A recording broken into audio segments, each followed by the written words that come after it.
I was an actor for a long time, and then I started directing about 10 or 12 years ago or so.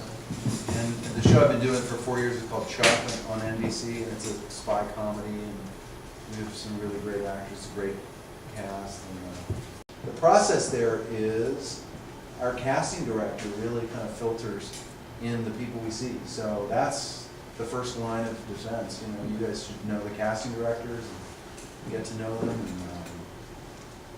I definitely noticed with our casting director, Patrick Rush, as he casts our show, he brings in a lot of the same people. He's got his favorites, you know, so he'll bring in some people, and if they don't get cast in one episode, you know, the next 2 weeks later, I'll see a couple of the same faces and some new people, and so yeah, that's important to have a good relationship with as many casting directors as you can. But you know, I would say one thing about auditioning. Auditioning is such a weird experience. It's not like working, you know.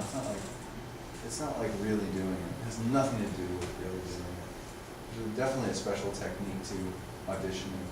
And part of it is just being someone who's relaxed enough in the room as you come in, whether it's with small talk or whatever, that the people in the room kind of go, oh, I wouldn't mind spending a few days with that person. They seem like a nice person. They're not too nutty or too desperate or too, you know, methody, or, you know, sometimes actors come in that may be wonderful actors, but you just kind of, after they leave, you go, oh my God, I can't imagine spending a day with this person because they're so intense. You know, like I'm afraid for my life.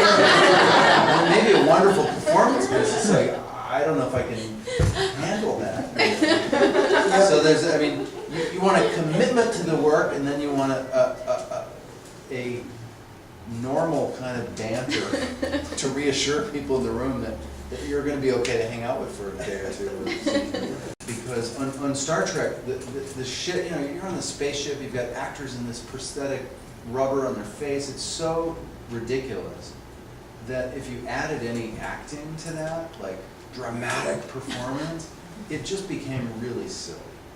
And so the greatest lesson I remember learning as an actor on Star Trek was, it was almost no acting was the best, you know, and that's why on Next Generation with the Patrick Stewart show, or on our show, I think what really helped to bring that ridiculous setting into a relatable place was that the actors would do as little as possible and just deliver the information and commit to it and pick and choose the moments where the emotions got really big.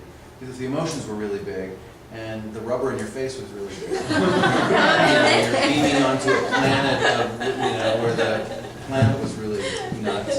It was just like, it was all too much. So I think that's important to know how to modulate. Like on our show on Chuck, there's a lot of comedy in it, and sometimes people come in and they'll really push the comedy. They're like, watch how nutty I can be, and it's not funny. You know, and sometimes the comedy is in the simplest, driest version of whatever the situation is.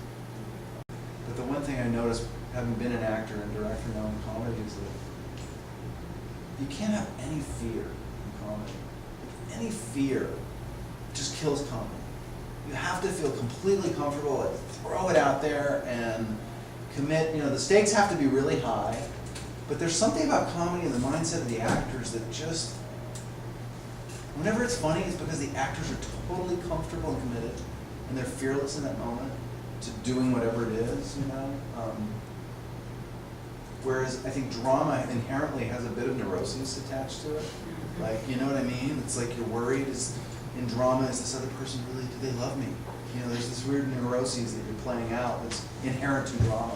In comedy, there's not. It's just, it's all kind of id, and no neuroses at all. Being comfortable with doing it wrong is really important.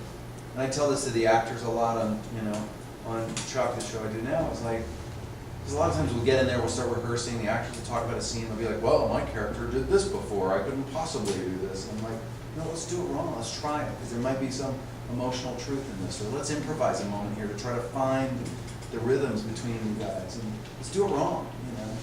I think there's a lot of value in doing something wrong so that you know, trying things differently, instead of feeling like the possibilities are just this. You know, open it up. In the process, figure it out. I work from a real emotional place, Like a lot of times I'll say to the actors on our show, like they may argue a certain plausibility in a situation. They may say, well, you know, I would never come in this room. I know it's too dangerous to enter, or whatever.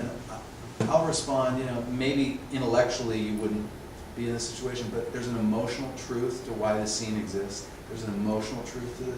I always approach a scene from an emotional place of like, emotionally, where does this character need to be at this point in our story? And what's the emotional truth of the scene? What's the you know, the new information in the scene, looking for those kind of things. Every scene's got that, like I said before, you know, something that's super important that's got to drive us there forward. You know, that you either discover or you fail to get that drives you forward, but it's important. There's something very specific that's got to happen in the scene.